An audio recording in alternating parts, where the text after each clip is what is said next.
Magic Man. Oh, Check him out. Wow. It's like you appeared out of thin air. am I even on? My mic's not even plugged in yet. That tells you how I literally ran into the gun. Kevin You're Lyon like Houdini. You just you magically appeared in front of my eyes. I know. I pulled that up wonderfully. Kevin Lyon. Awesome. We got kids in the background. We got dogs barking. We got Kevin Lyon. We got the whole thing going on. It is a ruckus, and we said World Series. What World Series? This is November. Well, let me just say, much like Houdini, the freaks come out at night. You know what? I don't even know who's Exactly. in the World Series. Who's in the World Series? What? Listen, my love of baseball ends when the fantasy season ends, Oh, baby. jeez. There's Here only we one go. championship that you worry about, right? Right, dude. Yes, Ian. Hello. Thank you for watching. David. Yes, happy November. Can you believe it's November already? Yeah, Full House. It was also Uncle Jesse made it just in time.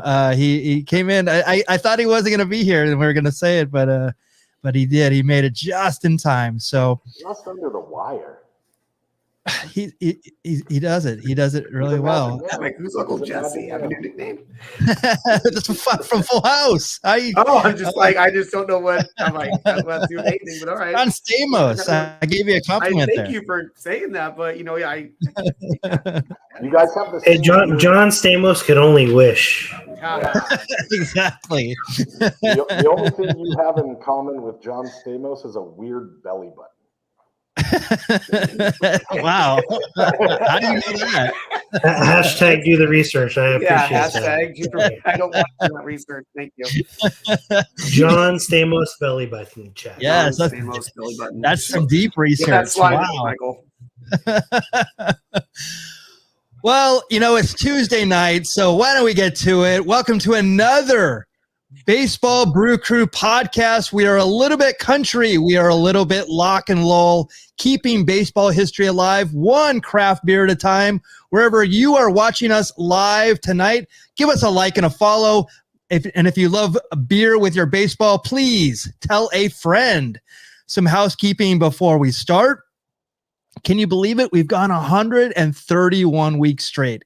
That is a record somewhere, I'm sure. Unbelievable that we've gone this long. So thank you for this fantastic journey. And we wanted to give a shout out to all of our Patreon supporters for their incredible support. These are the people that hopped on and believed in our craft beer and baseball experience. Here they are now. Thank you so much for supporting. If you would like to become a supporter of what we do every week, become a Patreon member for as low as $5 a month. Go to patreon.com/beer baseball. Here is the lineup card for today. It is a full house, as Ian said. In the leadoff spot is our VP of Content Development here at the Baseball Brew Crew. It is Angelo Trinidad. Welcome. Great to see you.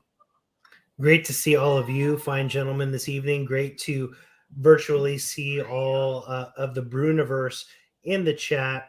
It's Tuesday night. Feeling's right. That's how the TJF theme went, right? For Full House. Yes. So happy to be here and happy to learn more about baseball tonight. Yes. We have a. I'm glad that Kevin wore the shirt that he's wearing tonight, and let's get to him. Hitting second is our field correspondent and senior research analyst here at the Baseball Brew Crew. It is Kevin Lyon. Great to be here. Obviously, you can read the little subtitle. I was like frantically looking for my hat, but I'll settle for the shirt. Great to be here on a Tuesday. I'm sure that Mr. I don't know what his name is. Cowboy Jack's a lie. I'm sure he's pretty happy about Bryce Harper hitting a home run today. Otherwise, it's baseball. It's only the World Series. We just want good games. But you know what? Have the game on the background and mute and listen and watch us. There you go. There you go. We're having a lot of fun here. Hello. Hello, hello. Thank you, Adam, for joining. We super appreciate your support. Yeah, that Bryce Harper, super overrated, right? Yes. Super overrated. Yep. Yeah. Oh boy. Yeah. That's a subtle dig at some baseball some baseball pundits. The pundits, if you I mean, will. there's players too, though. I mean, there's definitely some players who said the same thing. I can't remember the exact That's tweet. true. Yeah, it was a poll. A secret poll. There was a Yeah. poll. There was. You're right. It was a secret poll that was somehow public that he was an overrated player. Okay. Yay! Love the crack of the beer at 6:30. Yeah. Woo. All right. So hitting third is the Goodwill Ambassador and the Sultan of Swig here at the Baseball Brew Crew. It is Cowboy Jack Durango.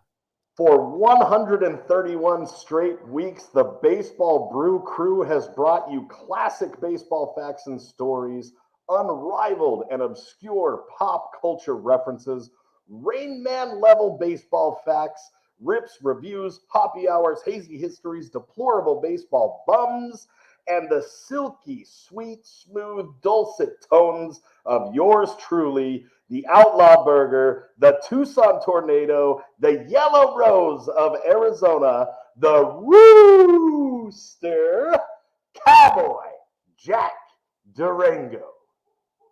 Let him hear it. Yes. You never disappoint, Cowboy Jack. You disappoint me.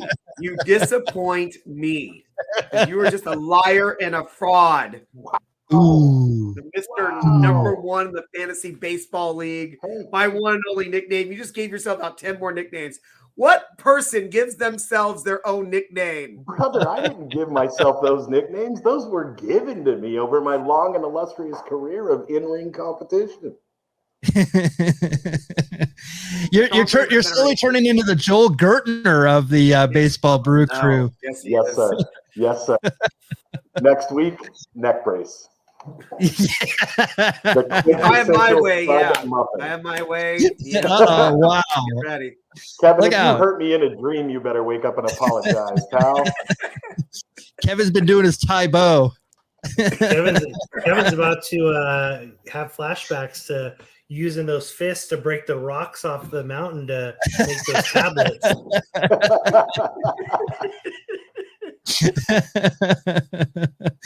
Yes, Muzak to my ears. That is a deep cut. Nicely done. Legend. Yes, a legend. Thank you, Adam. Thank you, Adam.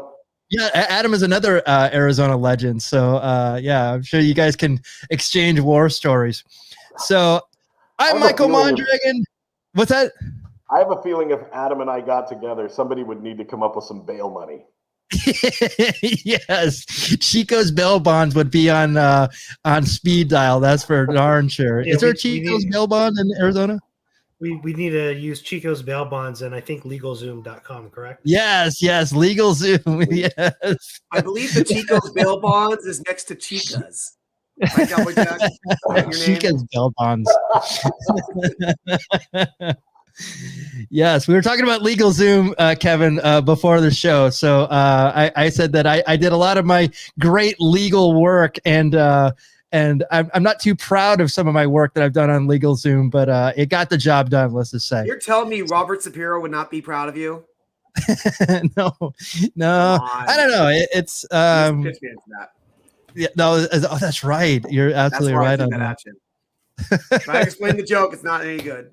Can't all be winners, right? Right, Cowboy, Mr. Number One? They can't all be winners, baby. But you know what? You tried. You took a swing. So, as is tradition on the show, we always bring a new and unique craft beer to review and enjoy. So, let's get to it. What are we drinking tonight? I'm going to start with Angelo Trinidad. So, not necessarily new to me, but it is new as it's been re-released by Radiant Beer Company. This is the International Amore Hoppy Pilsner.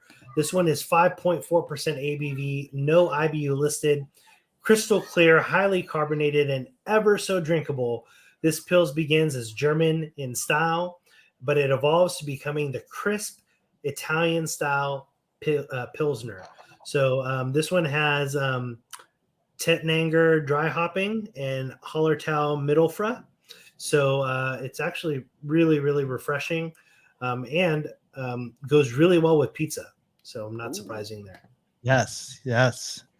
It's super smooth. Radiant, obviously one of our favorite. And Kevin's Airbnb on every other night. I'd probably say it's his first home, and his real home is his Airbnb. Yes, exactly. His second place, right? Yeah, I have a little Murphy bed that pops out of one of the walls so I don't get in the way. Yeah, I'm pretty sure they renamed the great room to the Kevin room. Is that accurate? Exactly. Yes. So, so let's go to who am I going with? I'm gonna go with Cowboy Jack. This is a very interesting one. Buckle up, boys.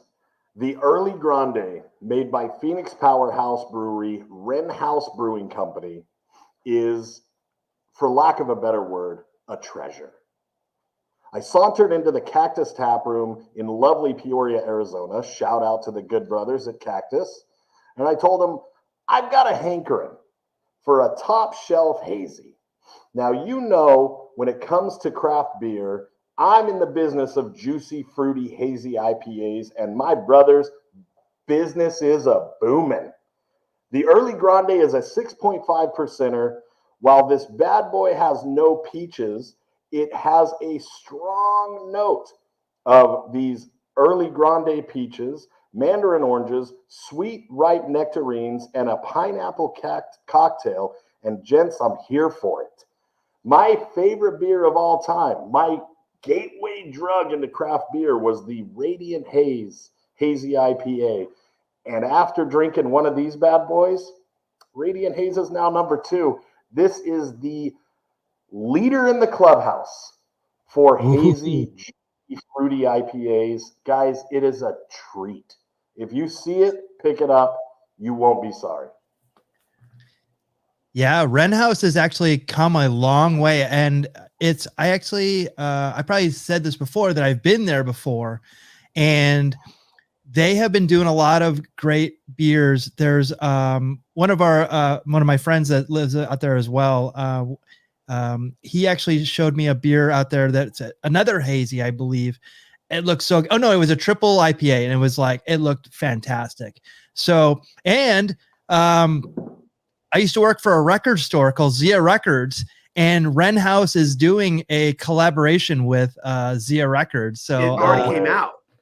Is that the Frank? Yeah, is that the Frank and Wally? I sent you info. That came out, I think, a month or so ago. Is that the Frank and Wally? No, that was the one I was talking about before. The one that my friend Phil had, but they're doing a lot of big things, and yeah, definitely check them out. Wren House is awesome. Oh, and then also that's Phil also told me about a place in Arizona. Kevin, what was the name of the? Shoot. Oh no, the Joy Lush Club. Yes, the Joy Lush Club.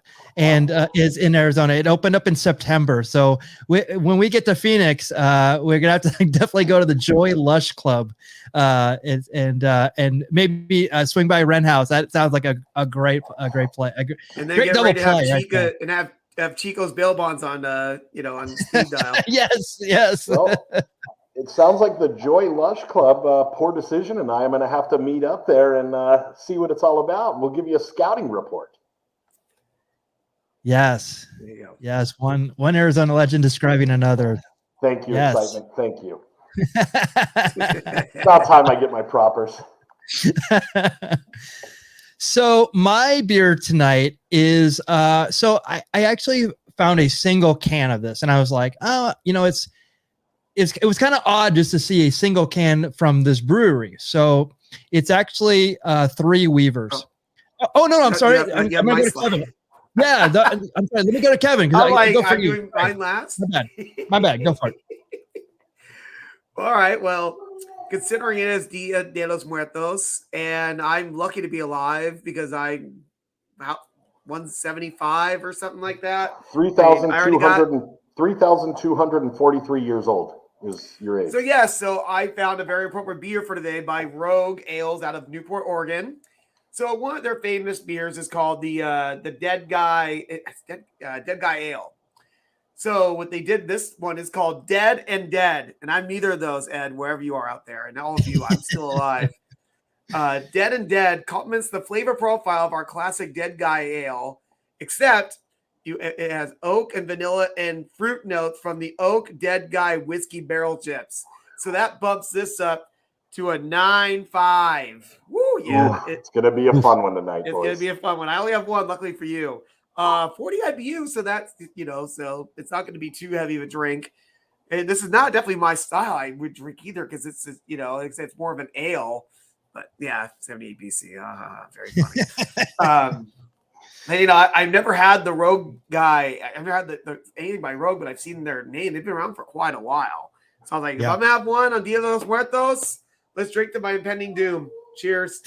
That's awesome. Yeah, Rogue is when I was first getting into craft beer, Rogue was like always a big one. It reminded me of like Stone. It was just one established name.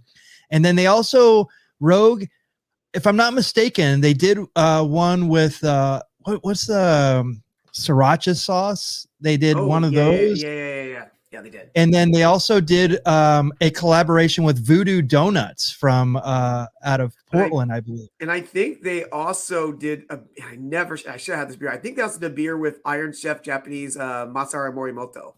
Oh, wow. Okay. So there's they're a beer called super Morimoto, and that came out a long time ago, and I think that was with Rogue. Yeah, so I don't think we've ever had a Rogue beer on here. That's not surprised. Yeah. Yeah, it's for as many shows as we've had, I don't think we've ever had a Rogue beer, and so yeah, awesome. I was so glad that I'm like, oh yeah, Rogue, of course, and but it's the right day for it, for this one. Yes, this one's hot. Thanks, Ed. The Rogue is like hiding in plain sight. It's like it's one that it really is. I don't know. Dude, I've had the standard issue Dead Guy ale from Rogue, and it's a solid beer, man. Yeah, it's a solid, and it's definitely strong. That's the yeah, of it. That's awesome. Good choice. So as I told you, my beer is actually from Three Weavers Brewing Company. So this is a very interesting one because I saw it as a single can, and I'm just like, it's like staring me in the face. I'm like, wow, I don't know why it's only a single can, and it was like $4. And I was like, that's actually like, I go, okay, there's something up with this. I don't know what it is. I'm just going to get it. I'm just going to figure it out later. Well, I'm glad I did. This is a Space Hops by Three Weavers. It is a New England hazy IPA, 7% ABV, no IBU. And this is awesome. So what started as a conversation over pints 6 years ago has finally come to fruition. Choose all the hops with space-themed names and bring them together in an astronomical harmony. As we present Space Hops Hazy IPA, featuring an out-of-this-world amount of galaxy, strata, comet that bursts with aroma of Jolly Ranchers, dry mango, passion fruit, and ripe berries. Oh, it is fantastic, and I'm not sure if it's. I think it was. That sounds amazing. Yeah, it's. I never thought that. I mean, it's kind of like, if you look at the can, it's nothing really special, but I'm like, there's something about this, and it's like it's got that like kind of Star Wars type of look. So I knew there was something up with it. So wow. No, that sounds like a solid beer. Yeah, that sounds good. Yeah. It's fantastic. Do we see the haze? Let's see. Do you have it there so we can see the haze? Yeah, it's look at that haze. Yeah, it's super murky, right there. you like the haze? Yeah, the haze is good. Oh yeah. I'm already looking forward to mine next week because I bought it. You said you paid $4 for a single can. I was a Total Wine yesterday, and the beer I bought for next week was like $6.75 for a pint in this can. But I saw what was involved in making them. Like, I gotta try this. So there's your teaser next week. Yeah, maybe that's what I saw because it said $8, an $8 beer. It was like $8 for a pint of it. So I think it was on their, I don't know where I saw that, either on their website or on their Instagram. And I'm like, why is it $8? And I was like, well, there you go. So they really crafted this one. This is a true craft beer crafted together. That's part of the fun. If you go to like a Total Wine, there's like a whole section of singles. You never know what you're gonna find. I was trying to find for today the Misfits. The band the Misfits have their Fiend lager, and I was hoping to find that. And I was also hoping to have something from Ren House for future beer, but I couldn't find any either of those, unfortunately. I've got a really good one for next week. Who does the Misfits beer? Oh gosh, I totally forgot who did it now. I'll have to Oh, we can figure it out. We can figure it out later. But who made another beer, who made an ACDC beer that I had on the show before. Oh yeah, that's right. Cali Craft is. I had a little bear on it, a Cali bear or something like that on there, something like that. It's Cali Craft. So it's California beer. So like I think I could order it if I really wanted to and have it sent to me because it's California. Oh, it's sold out anyway. Of course it is. Wow. Wow. Now, Cali Craft.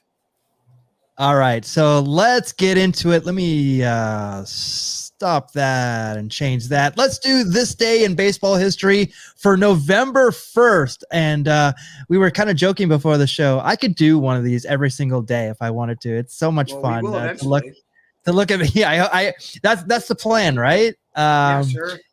I'll be around for another 25. I mean, all it's going to take 20 years, whatever. Yes, pretty soon we'll actually have all these stories. You'll know every single story because you would have been a part of it throughout the years. We're almost halfway through the calendar. We're 132 shows. We're almost halfway through the calendar. Well, that's why we need everybody out there to get the word out. Hit the subscribe button. Let's get the numbers. Yeah, let's get this going. Yes, Ian has like 32,000 followers, and sure. Can we like the Irish Spring Bar? Can we like shave off a couple over here and throw us some of your empties?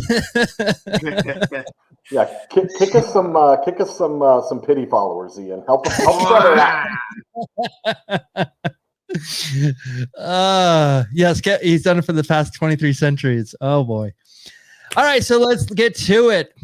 November 1st, 1951, future Hall of Famer Roy Campanella, who hit .325 with 33 home runs, 108 RBIs, wins his first of 3 National League MVP awards. The catcher will also receive the prestigious honor in 1953 and 1955. Now, Cowboy Jack or Angelo, can you tell me what significant thing happened to Roy Campanella in 1958? Oh, no. Yeah, I mean, I don't know if it's the same thing that you're talking about, but he was actually on vacation in Barbados, and he picked up a really nasty fungus in his foot, and he almost lost a toe. So okay, little known baseball fact. Okay, dropping knowledge on you. That's what I do. Okay, Angelo, do you have? Are you going to agree or disagree? It's like Hollywood Squares. Well, I mean, it seems like maybe there's a little bit of haze in Cowboys Jack's mind about what happened there. It actually wasn't a foot fungus; it was food poisoning. Okay, in Bermuda. And he had explosive diarrhea, which caused him to miss his. Goodness gracious! Wow. Well. Unfortunately, you gotta hit the buzzer, please. Where's the buzzer? Yeah, I did not have my finger. Yeah. I got to do the buzzer. Yes. Well, tell me what's going on with Campy in 1951. Yes, it's his favorite Brooklyn Dodger. Well, unfortunately, Roy Campanella was actually in a car accident. He actually was going 30 miles an hour in his rented 1957 Chevrolet sedan, hit a patch of ice, and skidded into a telephone pole, overturning, and it broke his neck. And he was paralyzed from the shoulder down. Now, one of the things that about Roy Campanella is his legend goes on. Like, he never complained about this. He never complained that he was in an accident, and he always was a positive, super positive person. And I think he died in 1993.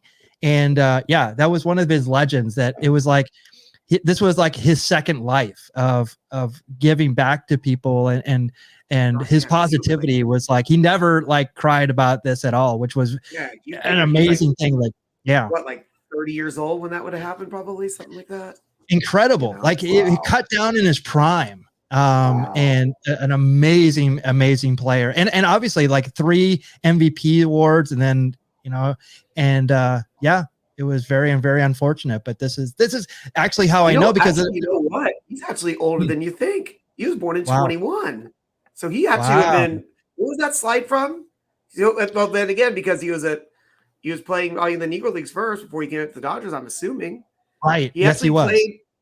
So he actually played for 9 years between the Negro Leagues and the Mexican Leagues before he even made it to like the minor league baseball. So he was at his prime in those early 50s. He was 30 years old when he won that MVP in 51. Wow. Yeah. Oh my goodness. Yeah, because I always remember when I was looking at baseball cards in the early days, there was a card, and it was literally cut out of him and sitting in the wheelchair, and it said like a symbol of courage. And I was like, that picture of that card always stuck with me, and I should have actually pulled that card. But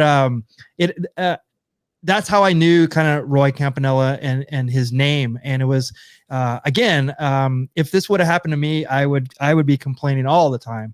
So the fact that he was positive about it. What would you be saying? What? Wow. Yeah, I definitely would be on the ambulance for in sure. A wheelchair. Yeah. Wow. Yeah. But no, again, symbol of courage, and that's how he was known, and super positive. Yeah. So, no explosive diarrhea, but and no foot fungus. No foot fungus. We know. Hey, you know what? Maybe both those things happened to him. Maybe he had explosive diarrhea as his body was going through this traumatic experience.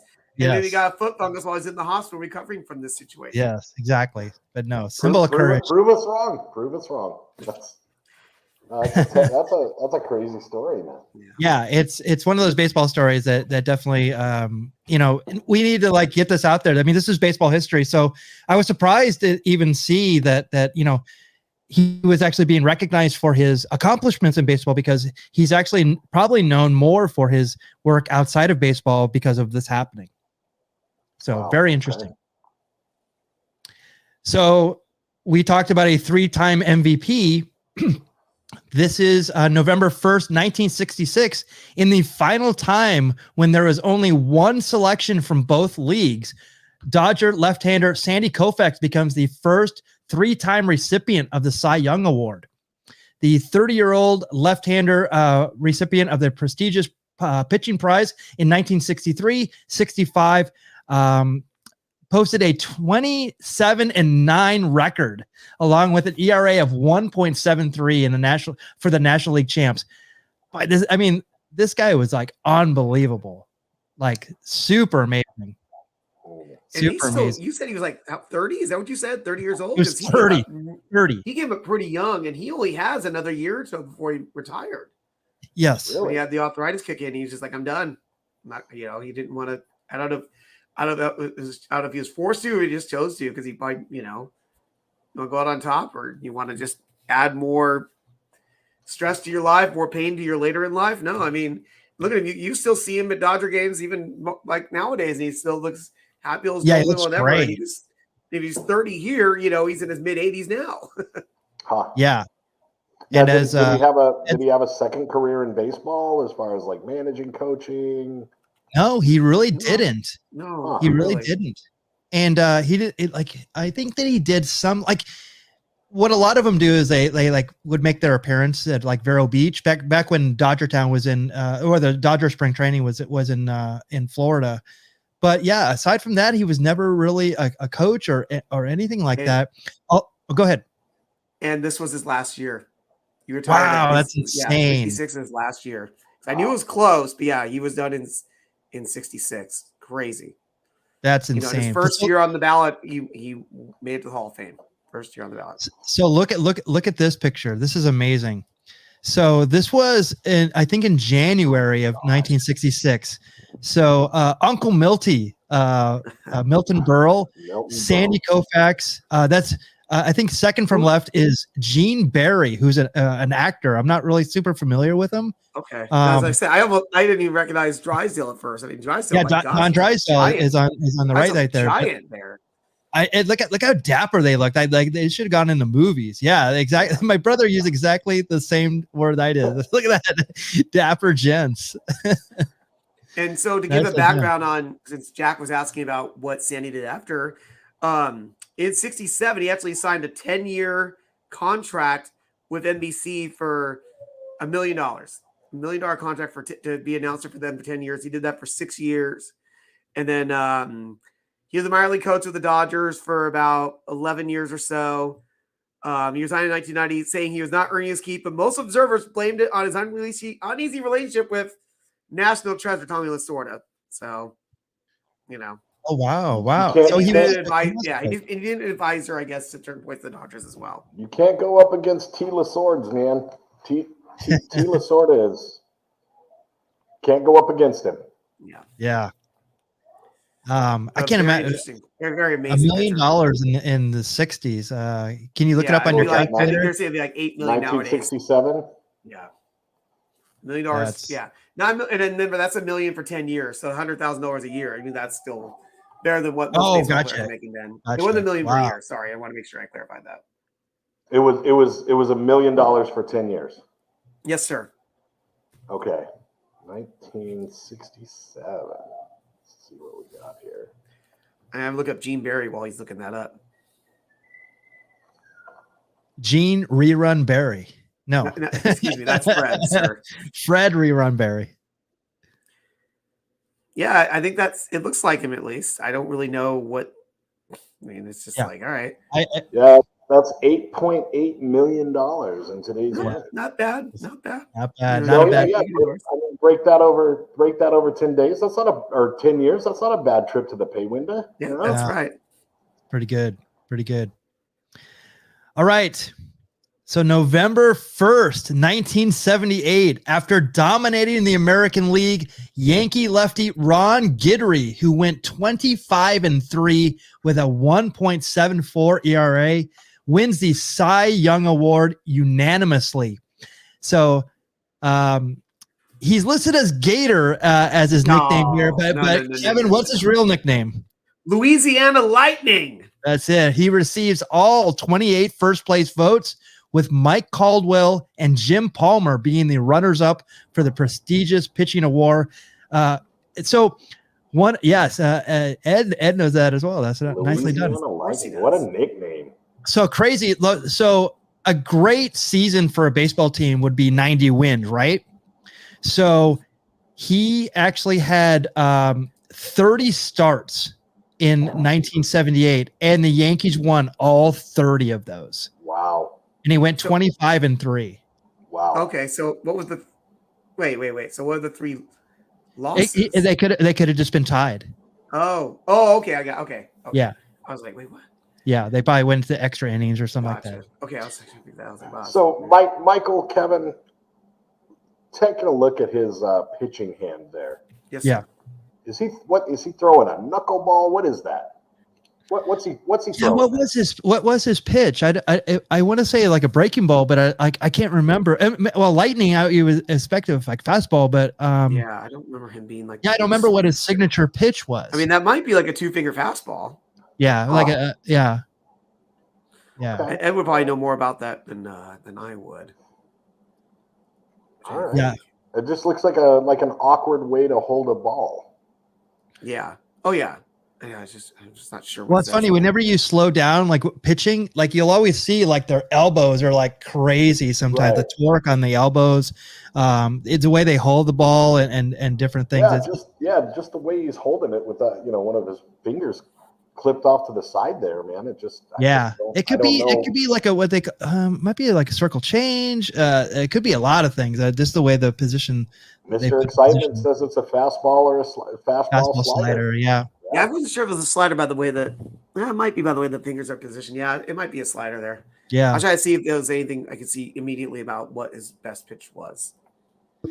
Yeah, so Doesn't he was. matter. It was effective. Know that much. Yes, yeah, he was definitely effective, and he was also like really lanky. So it's like he had like a lot of not herky jerky, but it's like he had a lot of movement in his body and stuff like that. So yeah, Solid super. mustache though, man. Yeah, Solid and stash. yes, and the 70s mustache on top. Yeah, And that was allowed. Yes, You know, back in the days when it was Mr. allowed. Steinbrenner was not always, Hey, so we'll be talking a little bit more about the Yankees and a Steinbrenner. Oh. Oof. Yes, foreshadowing. Oh. But November 1st, 2004, I'm sorry, not 2004, 2001, the first major league game ever started in November is a memorable one when the Yankees, for the second consecutive night, make a dramatic comeback in the bottom of the ninth to tie the game and go on to the World Series victory in extra innings. Scott Brocious, who hits the game-tying two-run homer to knot the game at 2-2, and Alfonso Soriano, who singles in Chuck Knobloch in the 12th, gives the Yankees a 3-2 victory in a 3-2 lead in the Fall Classic over the Diamondbacks. I look at the catcher right there, like you can tell he just knows. He's not even looking. He's got his palms down. He's like, yeah, that's out of here. Yep. So this was actually the game after the Mr. November game, which actually went, past midnight into November 1st, right? This is the first game to start in November. Gotcha. Right. Gotcha. Yeah. So Ian, the catcher's not having a good time. I wonder who that catcher is. Hashtag did the research, right? Yep. Just to amuse myself, I might look that up real quick. I'm waiting for Cowboy Jack in here. 2001 Arizona Diamondback catcher. Let's see. 2001 Arizona Diamondback catcher. Yes. I know he didn't go to to ASU. That's all I know about him. He is Maybe. not a happy man. Maybe. I'm trying to remember who was. I hate, and I don't like this because the first thing I went to, it didn't really. Oh wait, catchers. There's several catchers listed here, so I'm like, oh gosh, that doesn't help. Name them. I can tell you. Rod Barajas, Mike DeFelice, Ken Huckabee, Damian Miller. He's an asterisk. Maybe he's a starter. Damian Miller and Chad Moeller. It's probably Damian Miller. Yeah, most likely. Or was it Barat? No, it can't be because they have like the starters like highlighted here. But right. That makes sense. Okay. It makes sense. All right. What do you got? This is awesome. Goodness. Goodness. So talking about the Diamondbacks. So Wally Backman on November 1st, 2004 signs a 2-year contract to manage the Diamondbacks, baseball's worst team last season, replacing interim skipper Al Pedrique. The 45-year-old former Major League infielder, posted an 86 and 54 record with the Lancaster Jethawks, Arizona's Class A team in the California League that no longer exists. So this is very interesting because Wally Backman was never the manager for the Arizona Diamondbacks because 4 days later, Wally Backman actually was fired because he did not disclose legal indiscretions in his interview. So he was actually fired. So Wally Backman is a part of our Diamond Icons, and this is also part of that. He actually had like DUIs, and I think if I'm not mistaken, this could be totally wrong, but I seem to remember that he was like going through a divorce at the time too. So he was going through a lot of stuff. No, look at him; he looks concerned. Now, Kevin, correct me if I'm wrong. There was some like gambling stuff. There was some. I think there might have been. We talked a little bit about this briefly on another show. Yeah, no. Some gambling stuff, and then also this might be a hazy history in the future. Yeah. Where did the money come from? Where did it go, dude? Yeah, it's a gnarly story. Yeah, and we actually had had a video where he's actually mic'd up and he's kicked out of a game, but it's like a super independent game. Yeah, we showed part of that before. Yes, we did. Yes, it's like some like reality show on some network that no one's ever heard of. Yeah, and then he got another chance. I thought to get back into baseball with like the Mets because he was on that 86 team. Right. And so a little bit trouble Wait a path. minute, you're telling me someone on the 86 Mets had problems later in their life? Come on. Can you imagine that Wally Backman was probably like their 8th worst problem player? So, very interestingly enough, this is not the last time we'll talk about a manager who was hired and never managed the team. Wow. Yes, little foreshadowing there. So this is very interesting. We talked about this before, and so November 1st, 2007, after Daisuke Yamai retires 24 of 24 Ham Fighters batters in 8 innings, Dragons closer Hitoki Iwase replaces the right-hander, pitching a perfect 9th inning to record the save in a 1-0 victory against the Nippon Ham Fighters. The combined perfect game in Game 5 of the 7-game series brings Chunichi its first title in 53 years. Now, I think we talked about this on another podcast, was that there was a miscommunication, and the manager brought in the closer, and he asked the starter, "Can you go?" And whatever was said was misinterpreted, and he brought in Iwase. But here's the thing: so they want to win the title, and Iwase is actually the all-time save leader in Japanese baseball with 402. So what do you do? I'm just admiring everything here, but I have a question. Why would the mascot not be a dragon? Exactly. It's Japan, dude. Come on. No. Maybe that is a dragon. Who knows? It just exactly. Doesn't look like a dragon. They got underwear vending machines. Allegedly. The magazine called Baseball is actually about pro wrestling. Like, that's right. Baseball magazine shot. Yeah. There you go. You never know. That could be a koala bear that becomes a dragon. Yeah. Like, you never know. Koala dragon. Yeah, there you go, Ed. Yes. And if I know, like, there's always now teams have like not only their main mascots, but they'll have like sub mascots that are all. You have auxiliary mascots. Yes. That is definitely approved by you, I'm sure. I hate baseball. Mascots are the worst. In fairness, they just put like a head on a player's like a jerseyed player, so it's not so much the full mascot experience. I was trying to see what the number is of this guy, of that little mascot guy. Is that 149? 199. 199. All right. Oh, yeah. So this was actually one of the greatest closers of all time. So hey, it got him a title, so can't debate it. Yeah, no, and I mean, for a team named after you, Mr. Mondragon. It's exactly that. Maybe you could sue on the Dodgers' behalf for ripping everything off, because look at the color scheme, the dragons being written just like the Dodgers. Yes. I'm like, it's interesting how they did that. I had a football team named after me too, the Barcelona Dragons. Nice. Yes. I remember when they would play the Frankfurt Galaxy. We're not going to talk about the World Football League. You've inspired. A lot of things have been named. I had a cat named after you once. Oh, that's yes. Right. Maybe exactly. Maybe we need to do our football league show as a Patreon exclusive. Let's talk World Cup. Join us on Patreon. I'm sure Michael will be glad to do that. All right, so November 1st, 2007, just like that last story, in response to Hank Steinbrenner's sarcastic remark about Alex Rodriguez entering the Hall of Fame as a member of the Toledo Mud Hens rather than a Yankee, Toledo frivolously offers the free agent a contract.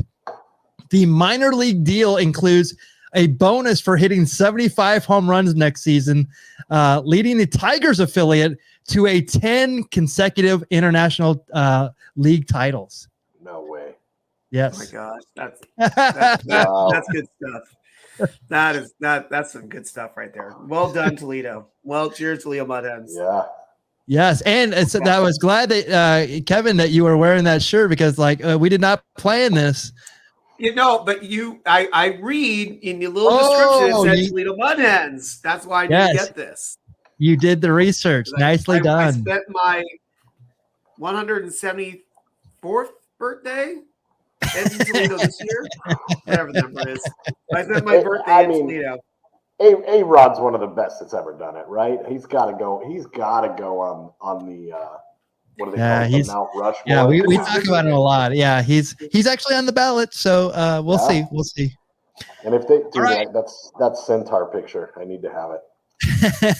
Yes. Get autographed, please. And last but not least, November 1st, 2019, the Mets tapped their one-time player Carlos Beltran to replace the recently fired manager Mickey Callaway.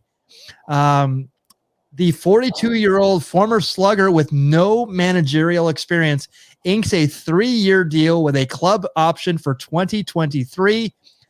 But by January 2020, the New York Mets announced the exit of manager Carlos Beltran after he was named in the MLB investigation of the Houston Astros sign stealing scandal.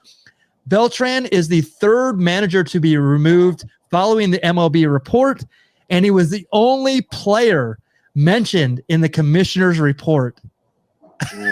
Ouch. People forget this because this was this happened 2 months before COVID. So they were scrambling, for a manager at the time.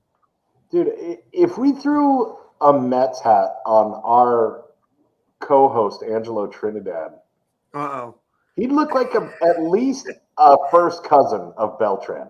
Mm. We got a similar look here, Angelo. Throw on a Mets hat.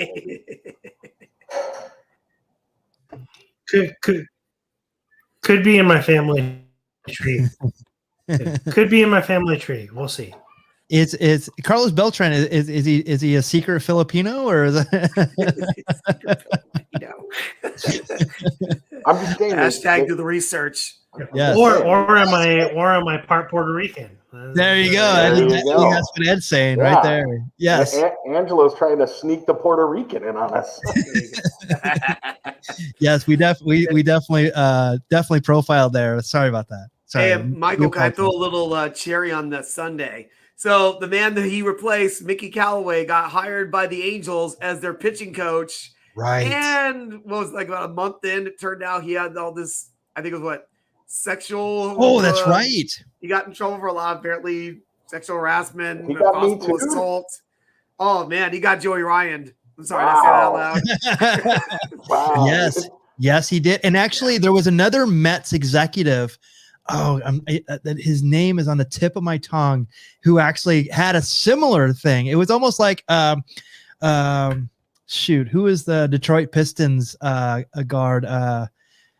Isaiah Thomas. It was that kind of deal. Yeah, I was like, oh my gosh, yeah. So the Mets have a long line of sexual harassment and executives. And we're not even talking about the '86 Mets now.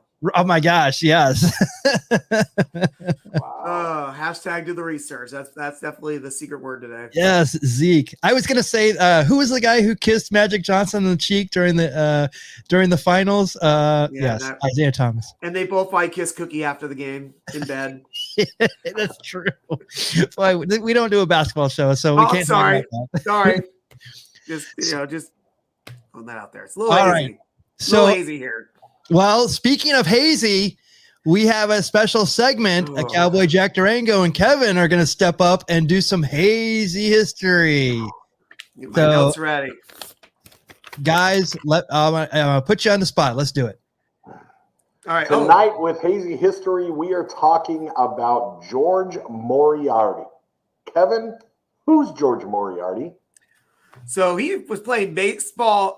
Talk about a character. Let me tell you the different things he gained fame for throughout his career. He was a third baseman, an umpire, a manager, a poet, a newspaper columnist, and a songwriter. That's that. You know, all right, we're done. I'm done, right? That's a lot. Right, you don't need to That's know a anything lot. more than that, right? You No, don't need no, that, we yeah. need a little bit. You gotta dig a little deeper here. Something that's just kind of crazy that he's originally from Chicago. That his family's house before he was born actually was burned down in the Great Fire of Chicago. If you ever heard of that Oh my story goodness. about the Great Fire of Chicago, his parents' family, the family's house was actually burned down that about a decade or so before he was born. It's funny. There's even confusion about how his name is spelled, which is funny because I heard a story about Babe Ruth asking how their name is spelled. So it's kind of funny. There you can have like little things like that later in life. Because again, this is hazy, so we just go off of what we have and we try to interpret it.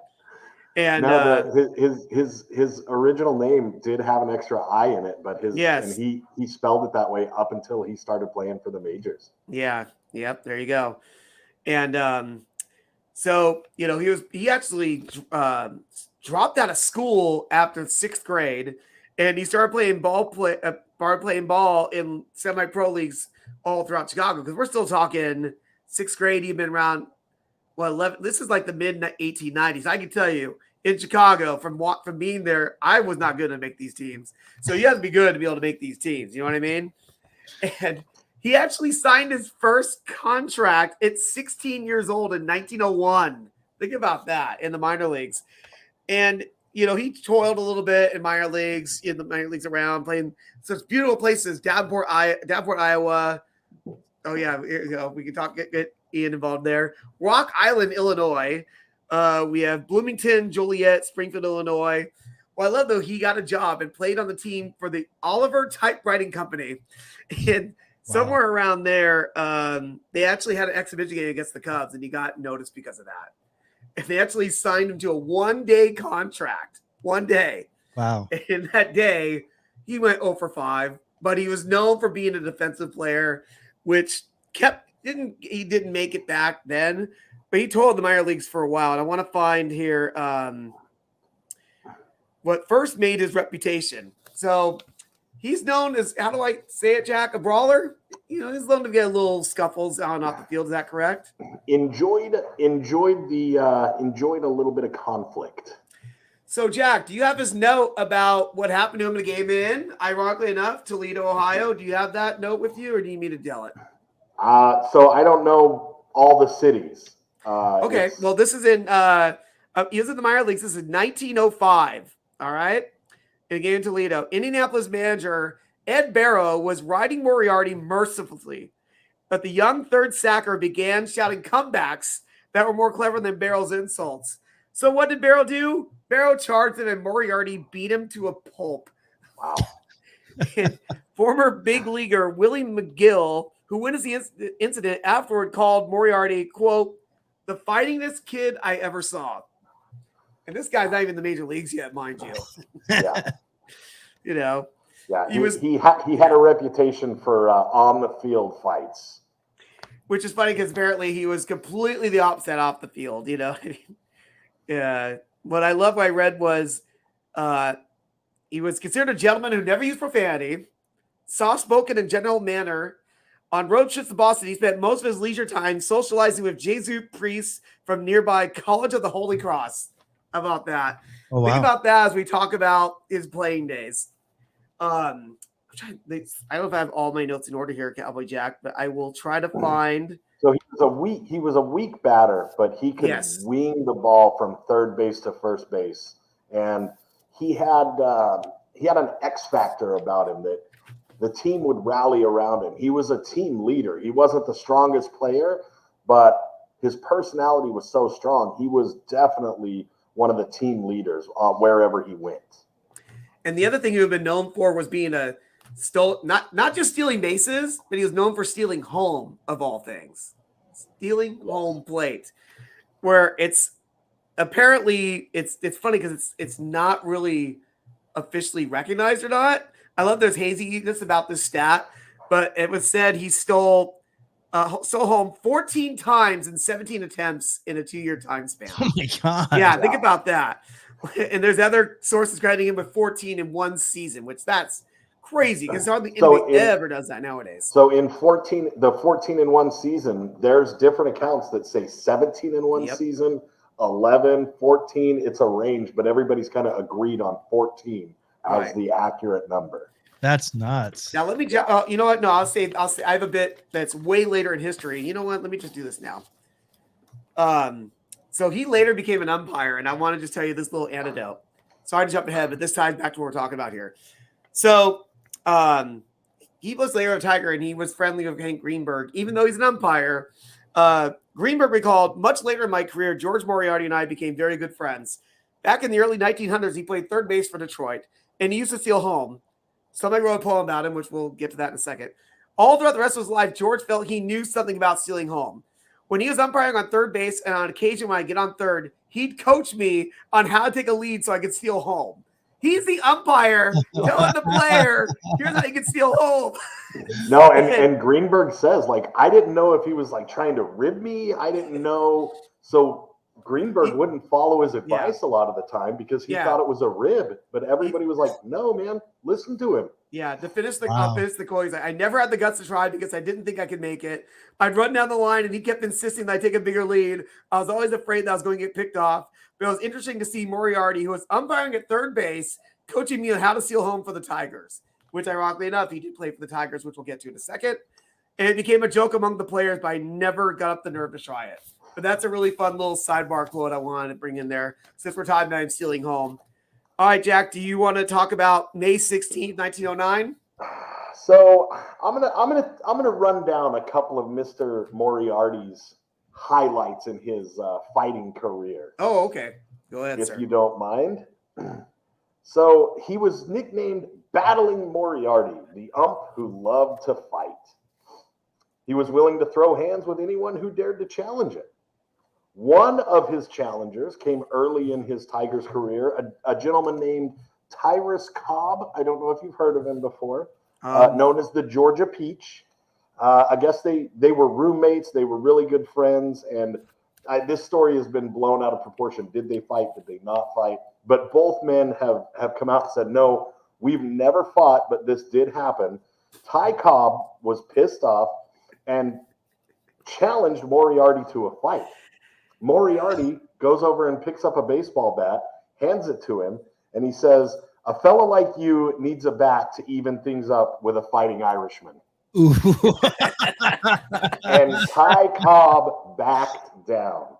And apparently Ty Cobb was known for never backing down. Right. I mean, if anybody's watched one of our first shows we ever talked about, we talked about him blasting a guy in the audience, but we also did talk about him fighting an umpire. Like after a game, that was one of our easy histories. Ty Cobb was a mean, nasty fighting man, and he backed down from this guy. Yeah. While playing for the Tigers, May 16th, 1909. Thank you. 2 outs, bottom of the ninth, and down 3-2. Moriarty attempted to steal home, only to be tagged out by Boston catcher Bill Kerrigan, who then spit tobacco juice on George and said, hey, don't ever try to pull that with a smart guy. Well, Bill wasn't that smart because a few minutes later, he was laid out cold by one punch from George Moriarty. Knocked him out cold.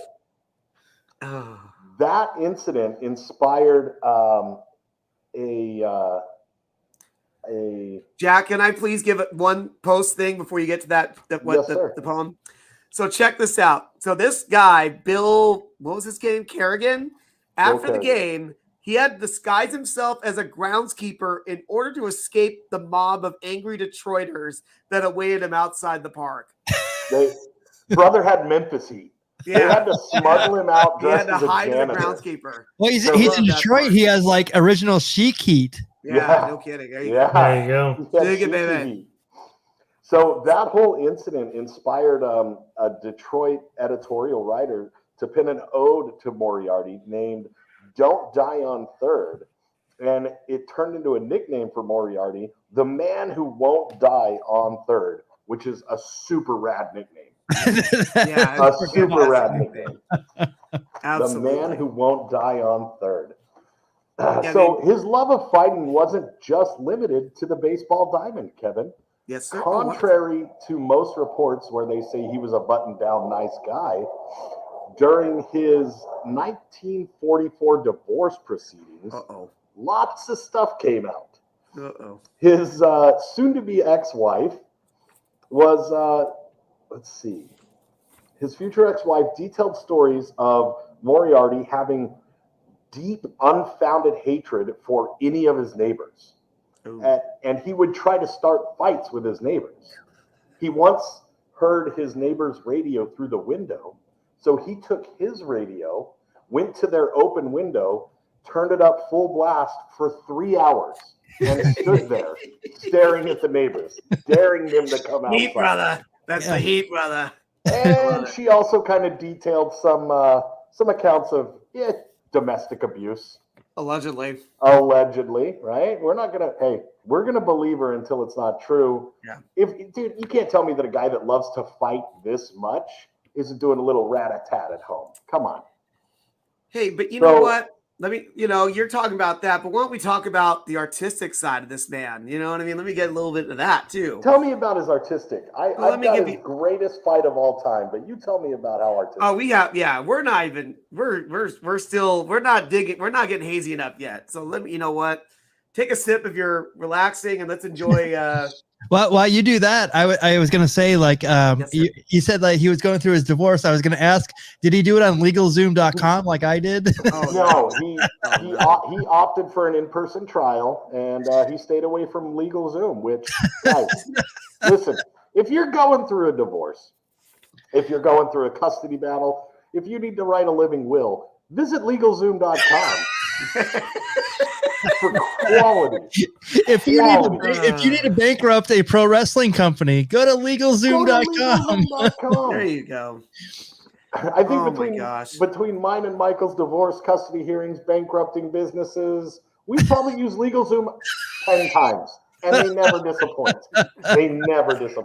So visit the good folks over at LegalZoom.com and let them know that Cowboy Jack sent you. Code name. Where's your referral code? Yeah, they use the referral code BBC, Baseball Brew Crew. We talked about this Mr. Moriarty. So he played baseball on Major League level for about 7 or 8 years, and he actually ended up going into managing after. He managed some teams for a few years, and then only for like about a year or so, he found his true calling to become an umpire. So there's where the umpire comes in. I want to mention that. And then apparently, I like this writer wrote about him. Let me see if I can read. And he was actually an umpire for 22 years. We're going to get into the famous story about being an umpire in a moment here. I love what this writer named Jill Williams wrote about him. Mr. Moriarty has always been a fiery, spirited individual who never hesitated to speak his piece. Indeed, the only indictment I ever had against Mr. Moriarty is that he writes poetry. What? Not only writes it, but recites it. And he's been a long amateur poet. He's getting published occasionally. And then he started writing a nationally syndicated column, which frequently featured his poetry. And he composed tribute poems upon their deaths of John McGraw, Miller Huggins, Lou Gehrig, I'm trying to think. The name I was finding was Frank Chance. And the poem written after him was actually engraved on Frank Chance's tombstone. Wow. That's the famous like double play trio from the Cubs. Yes, Frank Chance, the Lanny Poffo of baseball. Yes, the poet laureate of Major League Baseball. Yes, sir. And apparently is also a talented songwriter and vocalist. Several musical compositions was published by the Remick Music Company, including a song called Bonehead Plays, which who knows, that might be after Merkel's boner. Who knows? Wow. Mississippi Moon, and It's a Long Road to Dublin.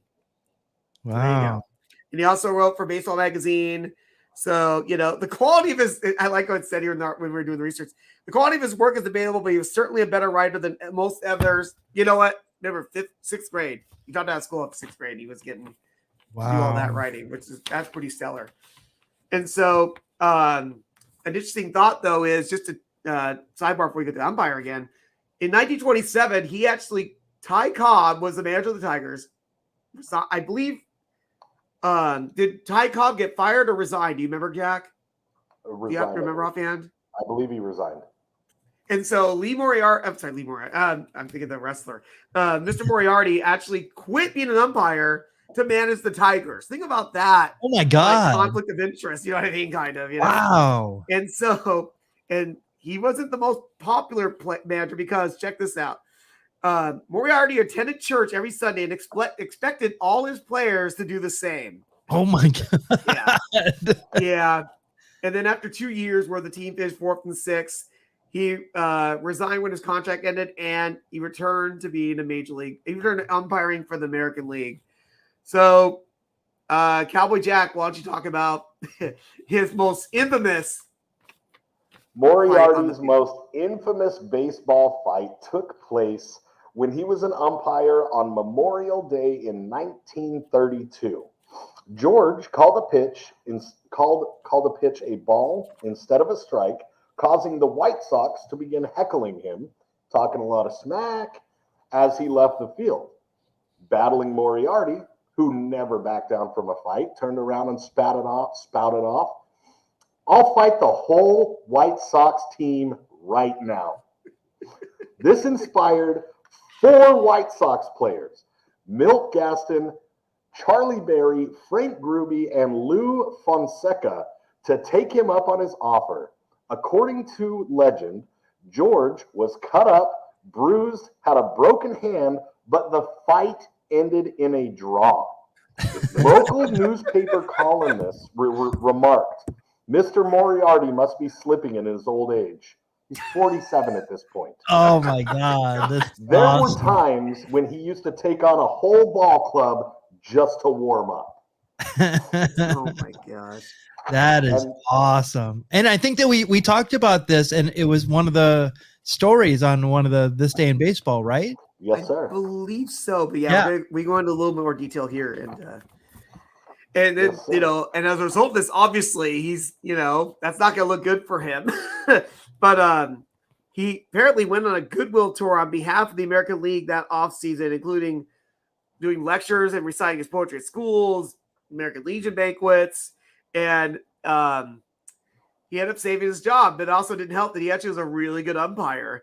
One thing I loved is that he was one observer watching Moriarty said, quote, "Moriarty makes the dishes rattle when he pounds home a point, has power to compel attention by his appearance as well as his voice, might be taken for a ship's captain, a chief of police, or a manager of Marines."